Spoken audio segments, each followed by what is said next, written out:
Does name, image, likeness rules change for you the way we, both you and I, and college basketball media, college basketball fans should be quote unquote allowed to talk about players? Because for the longest time, as I've gotten older, this has been weird because when I was, when I started doing this, which I don't even know what this really is, but whatever the hell it is we do for a living, right after college tape. And when I would talk about players, I wouldn't necessarily be ruthless, but like I was on a college basketball team for 4 years. And I know that if a guy misses 2 free throws up by 2 with a minute left, like I know that the coach is yelling at him in the locker room and telling him he's, you know, I know the language that's being used. I understand like the sentiment.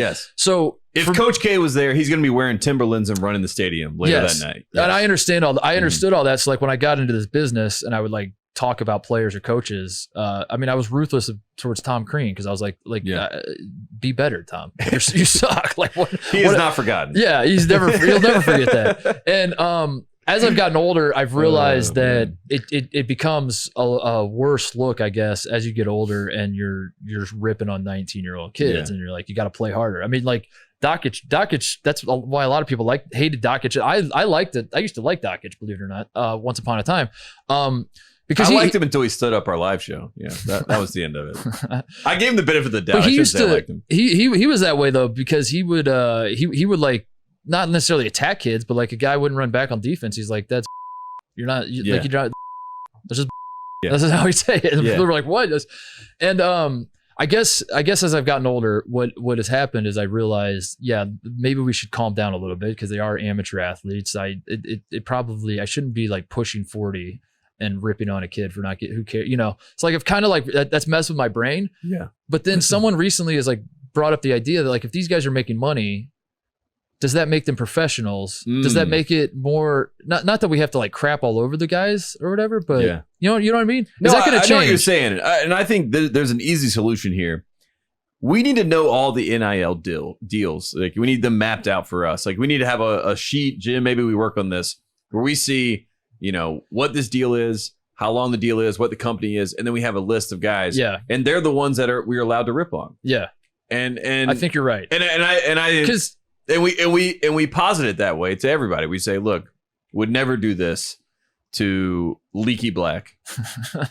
Would never do that to him. But Armando Bacot is getting paid by Jimmy Seafood, and if he doesn't get his ass back on defense, I'm going to lose my mind. No, I mean, a great example, Amani Bates. That's who we're talking about a lot recently. Amani Bates stabs Michigan State in the back, decommits after talking about loyalty, uses the commitment to Michigan State to help his father's little school that they'd created. That whole, you know, like it's pretty transparent what happened. And my immediate instinct is like, rip the situation, because this is what's going on. Like we see what's going on. But then you're like, you know, maybe it's just a kid making the best decision for himself. Maybe, you know, like maybe I should pull back a little bit. I don't care what your perspective is on this, like to that extent. If you're someone who really believes like, just let the kid make whatever his decision is, we shouldn't have any say in any of these guys' decisions whatsoever. The moment I tell you that like Amani Bates backed away from Michigan State and is like going to Memphis because he's going to make $5 million, whatever the number is. Yeah. I don't care how much you were thinking that. Some small party is like, oh, okay, well then I get it. You know, like some small party is like, all right, I guess you can create. You know what I mean? Yeah. Not that you have to say he's a bad person or attack his face. I don't mean all that. I'm just saying like in the same way that if we were to rag on professional basketball players, I don't think anyone really like rushes to their defense and says like, calm down, these guys. Well, absolutely you know what I mean? Not. Yeah, absolutely. I think that's going to be quite fascinating. the opposite. I think that's going to be fascinating moving forward because a big thing about like criticizing basketball players college basketball players was they're not even getting paid, dude. Like, what the hell's wrong with you? Yeah. What is wrong with you? Yeah. Well, because usually the person that is talking about them is getting paid, so it's this weird. It's a weird dynamic. Yeah, exactly. Yeah. And maybe now, I think you're right. I think we need to know we all need the the deals. list. Yeah, give me the list. Release the deals. I want to know who I can shit on. I'm like looking at Paige Becker's, like how much money she's making. I'm like, I don't see anything to rip on, but I think I have to. It's an obligation to rip on her. Send me the list of people making more money than me, and I'm going after all of them.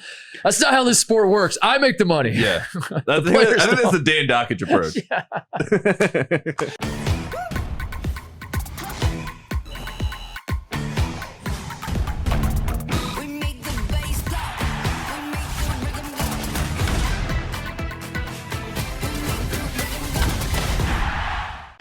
Hey there, thanks for watching Titus and Tate. For the full friend of the program experience, subscribe right below and come join us for all things college basketball. The action is heating up. Come join Titus and Tate.